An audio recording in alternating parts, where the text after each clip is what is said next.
Hey guys, Forza for you here, and today I'll be teaching you guys how to build and tune a drift car. This will be for my 1,000 subscriber special, and I just like to thank all you guys for being subscribed to me, because that's really cool, and I really appreciate it. And my phone just went off, but I'll check that later. This is more important. So here we go. First off, you need to buy a car to build one, correct? Traditionally in drifting, you want to use a front-engine rear-wheel drive car. Anything rear-wheel drive would work, but front engine is preferred because of the weight distribution of the car. So we're going to start off with a Scion FR-S as our drift car. Now in this video, I'm not going to necessarily teach you how to tune, more of what goes through my mind and how I tune my cars, because the way I tune them isn't the best way, I guess you could say. I'm just going to teach you guys what works for me, and maybe it'll work for you. I'm going to go with this nice orange color because that looks really cool. So yes, now we're going to upgrade this car. Now I'm going to fast forward through all this nonsense that you don't want to see, because all I'm going to do is just max out the platform and handling drivetrain and give it sport tires. But I will go over the tires, however, but all the rest is not necessarily necessary. Alright, now that we've upgraded our vehicle, we're going to go to the test drive mode and see how this bad boy handles around the Tsukuba short circuit. That's one of my favorite tracks to drift on, and usually the one I use to tune my cars. And these are the assists that I do and don't use. So here we go. Alright, here we are. So the car has about 511 horsepower and around 390 foot-pounds of torque, I believe. Usually I don't go over 650 horsepower just because that's the FMDL horsepower cap, and you don't want to put race tires on your car. Do not put race tires on your car.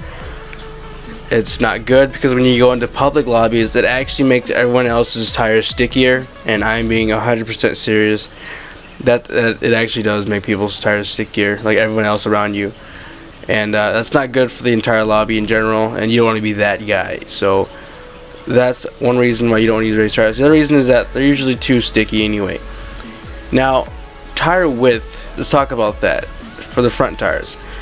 Skinnier tires will give you a more responsive and quicker turn in, while wider tires obviously give you more grip and can help you control the car better. For rear tires, you usually want the widest tires possible, and that's because you want the most grip you can get. Now, a common misconception with drifting is that you don't want traction at all in the rear tires, and that is not true. You want the most you can get because you want to go fast and be able to control your car. Now we're done talking about tires. Well, actually we're not, because I lied. My phone just went off again. Okay, you want to go into tune setup. Tire pressure is a pretty vital thing in drifting, actually. What happens is that your tires heat up, obviously, when you're drifting. So you want your tires to reach the peak maximum grip they can get, and that's reached at about 30 to 32 psi. Now, since your tires heat up, that increases the psi. So to compensate, you usually want to put your rear tires to about 25, because they're spinning a lot faster than the front. You want to put the front to about 27 to 28. 27.5 works really good for me. And the reason this is much higher than, or a little higher than the rear, is that the front tires obviously don't heat up as fast or as much as the rear tires, because they don't spin as much. So since that's done, we're going to put that on and then go ahead and take it for a spin and see how it does.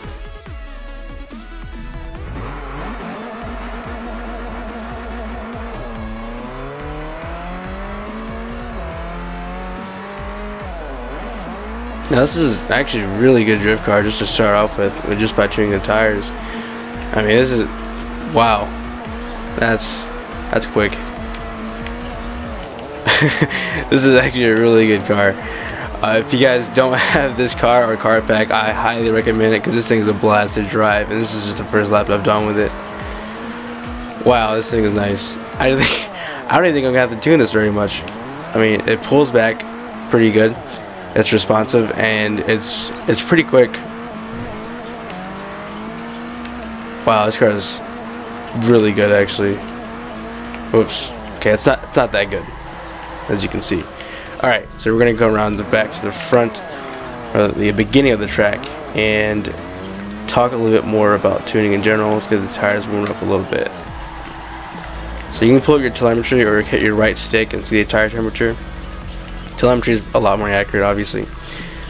So see how my tires have reached about 30 psi. That's exactly what I want, according to how warm they are. See, that's what I want right there. When I'm reaching the highest temperature they usually get to, then they should probably get to about 30 to 32 psi, and that's where the most grip comes into play.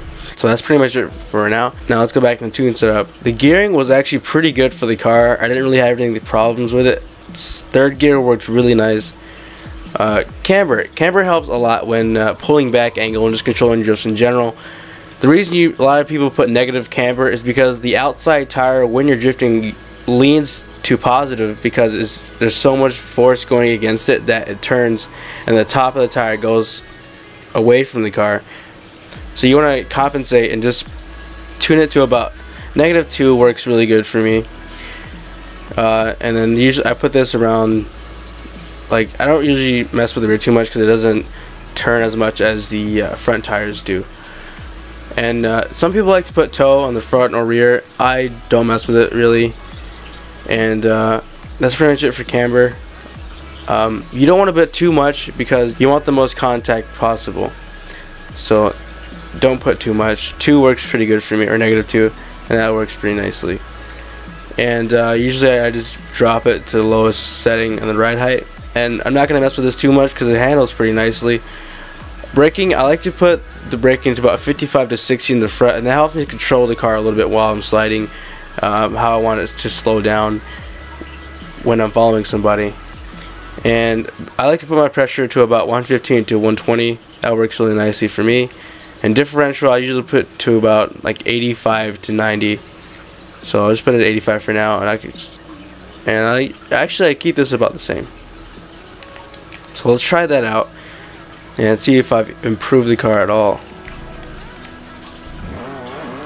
So here we go into the first big sweeper of the scuba circuit. Yeah, the car handles a lot better. It's a lot smoother, and I can pull back angle, control the car a lot better. This car is actually very nice, like I've said before.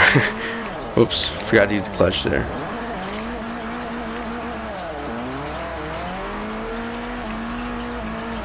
So yeah, that's pretty much all I really do to tune my cars, guys. If this helped at all, and I really hope it did, you guys can leave a like. That'd be cool. But if it didn't help you, then you can just comment below and tell me that it didn't help you, and then I'm an asshole. That's cool too. But yeah, overall I really do hope that this video helped you guys and you guys enjoyed it. But anyway, here's the Scion FRS that I have just tuned, and my goodness, is it a lovely little car. Anyway, thank you guys for watching so much.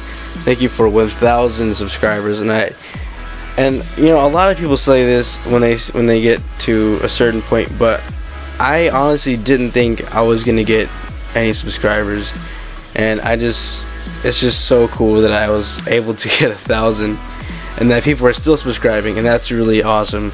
I just want to give you guys my like maximum level of appreciation right now. And yeah, so thank you. You guys have an awesome day.